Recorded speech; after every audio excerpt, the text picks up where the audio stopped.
for 100 years or so, we've been collecting eggs at the Lake Sally egg take site. On the north end of Lake Sally, it's where the Pelican River flows into Lake Sally. And it's a traditional spawn taking site where we collect walleye eggs and hatch walleye fry.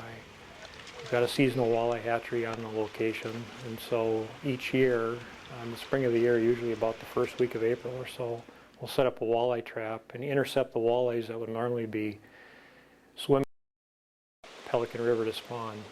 And we take the females and separate them out, check them to see if they're ripe or green still. A green fish isn't ready to release her eggs and a ripe fish is. And then we'll separate the males out into separate cribs. And then we'll take each individual female that's ripe and basically squeeze the eggs into a pan, fertilize them with sperm from the males, add water and stir them with our high-tech feathers. And that's where fertilization is taking place. In the pan, in the first 30 seconds or so, that the water gets mixed in with the eggs and the sperm. The process of taking the eggs from the fish is done very, very gently. It's only done to the fish that are ready to release their eggs, and so we're gently persuading the eggs out of a female. For example, a 3-pound female walleye might have 70,000 eggs in her. And when she's ready to spawn, those eggs are all loose inside the fish, and they're very easily pushed out. And so with gentle hand pressure under the fish, we're able to crowd those eggs out of the fish. We're just helping it along. We're speeding it up a little bit. But we get a lot of the same fish back. In other runs where tagging studies have been done, at walleye spawn taking sites, the same fish come back year after year. So it's pretty easy on the fish. It goes pretty smooth. Then Gary takes those eggs and applies a coating of bentonite clay, which is designed to take the sticky coating off the outside of the eggs. That keeps them from sticking in the hatchery jars. In nature, that sticky coating serves a purpose. It allows the eggs to stick down in between the cracks and crevices of rocks in rivers and windswept shoal areas that are gravelly and rubbly.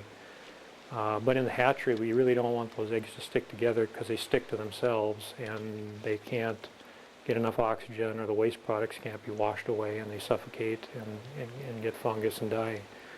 So we apply the clay, we stir them around, that takes the sticky coating off, and then they sit in a tub for about 3 to 4 hours where they harden off, and in the next I suppose in about 4 hours or so, they're hard enough for us to jar them up in the hatchery. We set our trap up, and this is a model simulation of what's going on the lake, so that the lead is blocked into shore. The lead extends from the mouth of the trap into the shore, and this portion would represent Lake Sally and our trap, and then the Pelican River and Muskrat Lake behind us here. And as the fish naturally migrate into this traditional spawning area, they hit the leads, and the leads extend all the way to the bottom and the top, and so they follow the leads, and they go in through the throat of the trap, where there's a narrowing of about 1 foot square or so that's suspended up in the water column. As they swim through there, they enter the larger trap, and they just simply can't find their way back out of the trap again.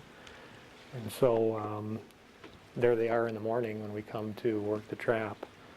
In the morning, we'll take poles and we'll block off the throat, and we'll run them under the trap and then crowd the fish towards the back, and then separate the females from the males and the ripe females from the green females. And those fish will be placed in separate cribs. So on any day, we might start at about 8:30 or 8:45 in the morning, and generally we're done working the fish by about noon or 1 o'clock. And so by late afternoon, the eggs that we take that day are ready to be jarred up. They're hardened off and ready to be put up in the hatchery.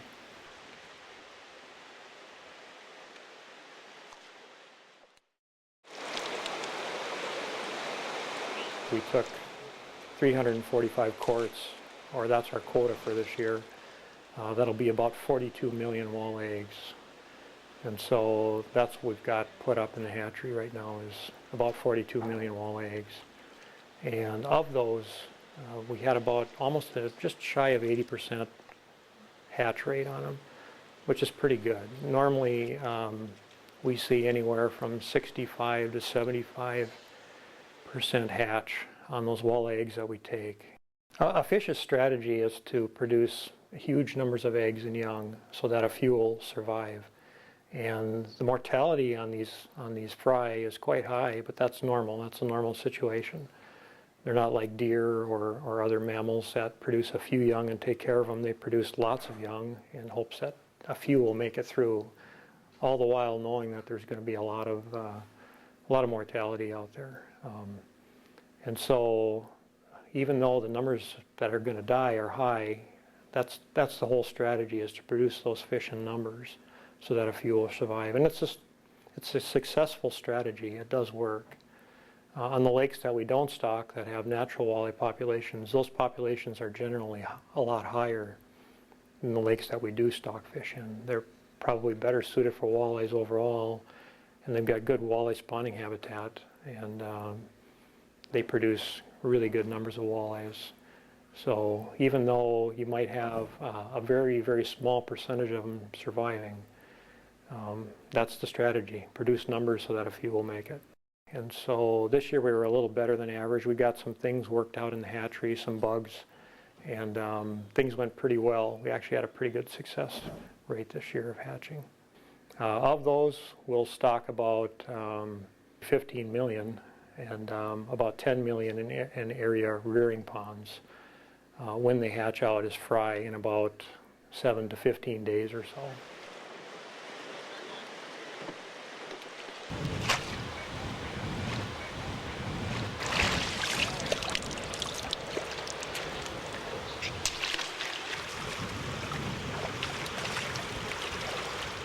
The fish you see with the lumps and bumps we see that quite often in the spring. It's usually lymphocystis, which is a cold water viral disease of fishes. That'll disappear as the water warms up. It's real common to see fish like that in the wintertime. In the springtime, under cooler water conditions, it's nothing to worry about. We don't have some kind of abnormal disease outbreak. You could eat those fish. There's no harm to humans in the virus. It's a virus specific to fish. That occurs every year. We see it every year. That's what this hatchery is really all about. It's designed to stock lakes that don't have natural reproduction, that have stocking as part of their management plan. We've got quite a few area lakes that have walleye stocking as part of their plan.